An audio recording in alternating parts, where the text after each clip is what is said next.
Now, Nigeria's ruling APC party and its members have been celebrating after the Electoral Commission INEC announced that Bola Ahmed Tinubu is the next president. But the process has been controversial, with opposition parties disputing the results and announcing legal challenges. You could say that this sort of post-election battle is the norm in this country, a continuation of a historic conflict between ruling parties and the opposition in Nigeria. So is there anything new here? Has this election been an important step forward in Nigeria's democratic journey or a step backwards? Well, for his assessment, I'm joined now in the studio by the noted psephologist, Professor of Political Science and Development Consultant, Professor Jibrin Ibrahim, who's also chair of the editorial board of Nigeria's Premium Times newspaper and senior fellow at the Center for Democracy and Development in Abuja. Prof, thank you very much indeed for coming in. A pleasure. And you've been at the heart of the election analysis in Nigeria for many years. How does this compare to previous ones? I want to start by saying this is actually a very important election for Nigeria. When you look at the history of Nigerian elections, there is a foundational principle that the election that establishes the republic always shows you don't have a hegemonic party, and that the winner would only have a marginal gap on the other parties. That happened in the three foundation elections: 1959, First Republic, 1979, Second Republic, and 1999, Fourth Republic. Subsequent elections, the ruling party will use its powers of incumbency to make itself a dominant hegemonic party, essentially through electoral fraud. This election is important because it re-establishes the Republican principle. You look at the gap between the three leading candidates, it's minimal. You look at victories in states, 12, 12, 12. It shows that the reality of Nigeria's electoral geography is that you don't have a hegemonic party.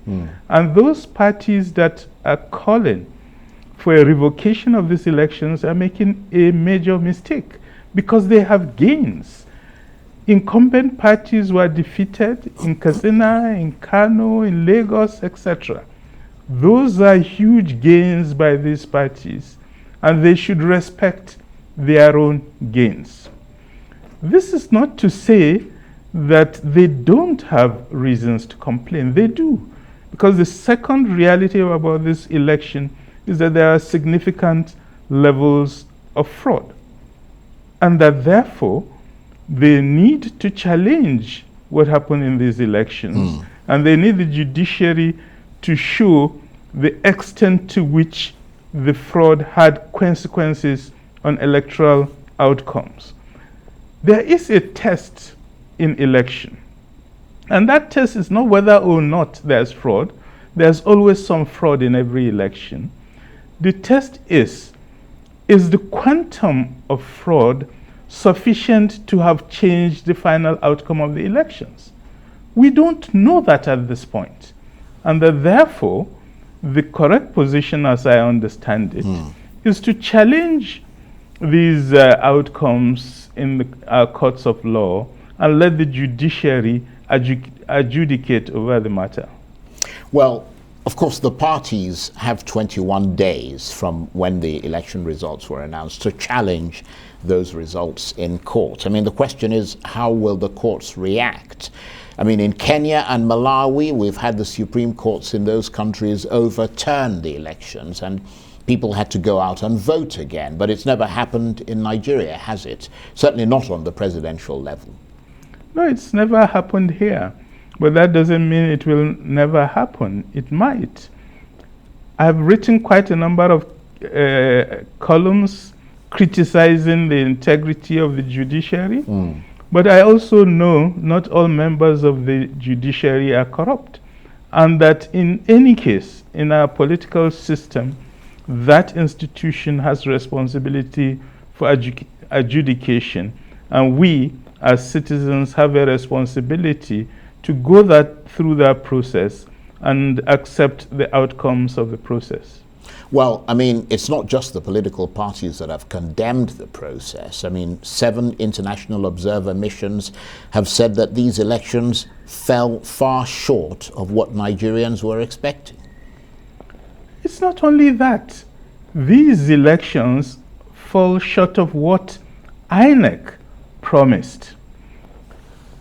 One of the key problems of these elections is that INEC decided to devise an integrity test for the elections, and that's the IREG portal.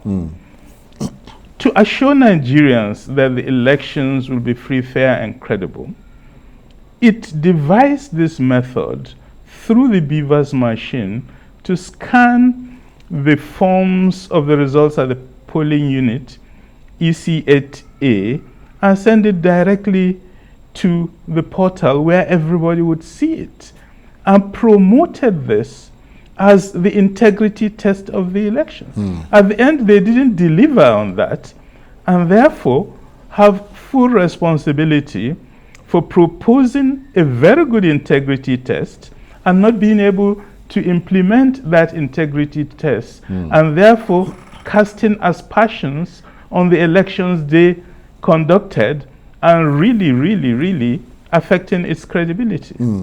And of course, the US State Department doesn't think there's enough problems to materially change the results, because Ned Price, their spokesman, has said that America congratulates the people of Nigeria and President-elect Bola Tinubu on the election results and their contributions to advancing and strengthening the democratic progress in what he called, or process, in what he called a new era for Nigeria's democracy. The UK has also congratulated Nigeria, France, and so on. So the court processes may grind on, but as far as the rest of the world is concerned, is there a sense that Bola Ahmed Tinubu is Nigeria's next president?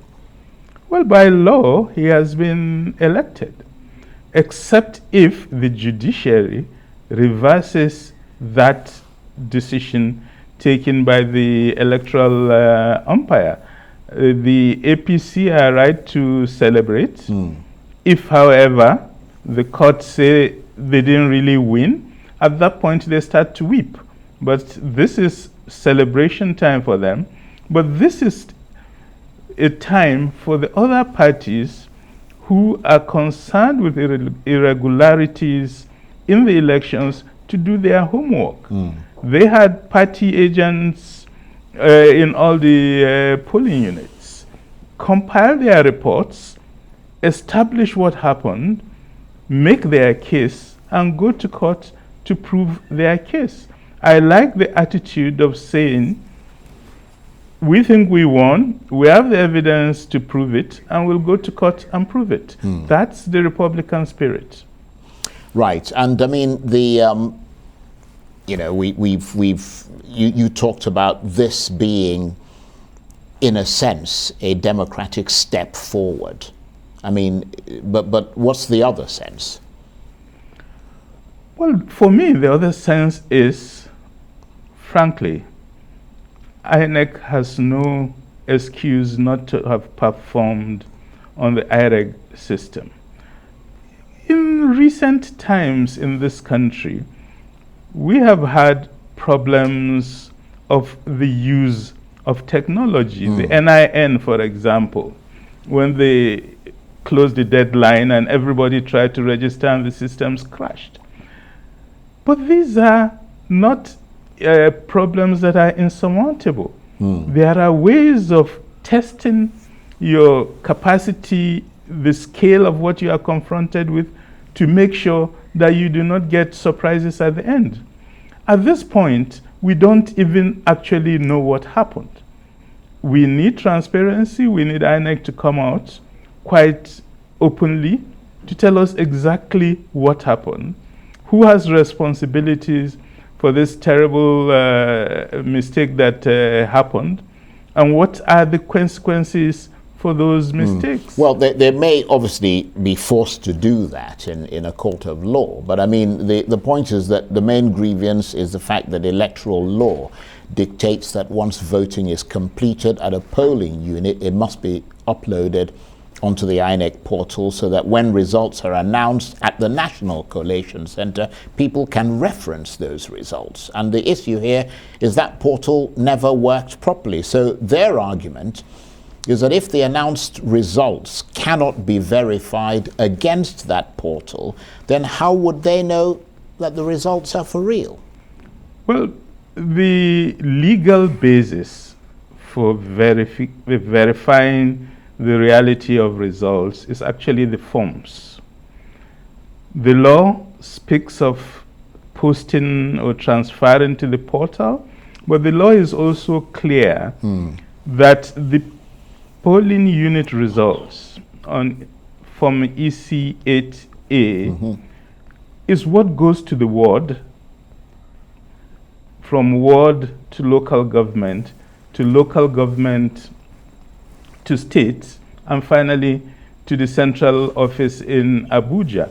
That's what's actually computed as the results. It's not the portal results. And don't forget, what's on the portal is actually just a JPEG image of the compiled polling unit results. And that form is what goes to the ward and then on to local government. So the legal basis of verification is the form. That's what's in the Electoral Act. However, INEC insisted we need an integrity test.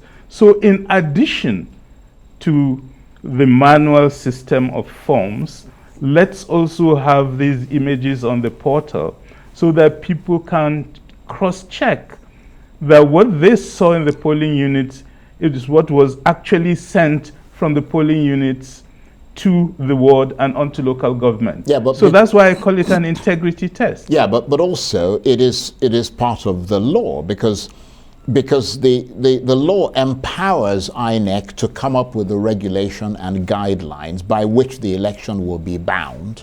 Yeah. And therefore, as I was saying to the APC guy, it is a subsidiary law of the Electoral Act, and that makes it binding on INEC. And INEC came up with those regulations that this is what is going to be done. So it's both an integrity test, but it's also a binding law on INEC to carry out what it said it was going to do, and it didn't do that. Absolutely, I agree with that.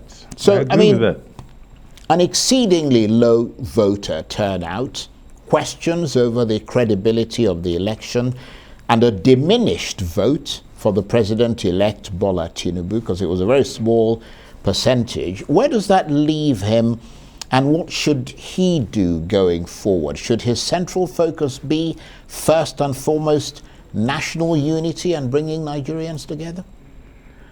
I think so, because clearly the legitimacy of this election has been affected by what happened. And even if legally he can say he has won, and he has won legally so far, the fact of the matter is that what Nigerians think about the elections is extremely important.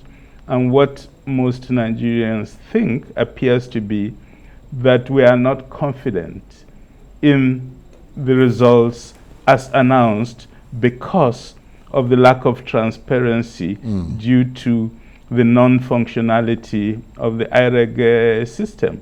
And to that extent, it is important for the president-elect to engage in a process of forming a government that will make Nigerians feel there is inclusiveness in the approach. Well, that's a good point, but I'm wondering how difficult it's going to be to try and bring such a huge and sort of hugely divided country sort of together, because some, as you said, have suggested a government of national unity. But is that actually feasible in the current environment?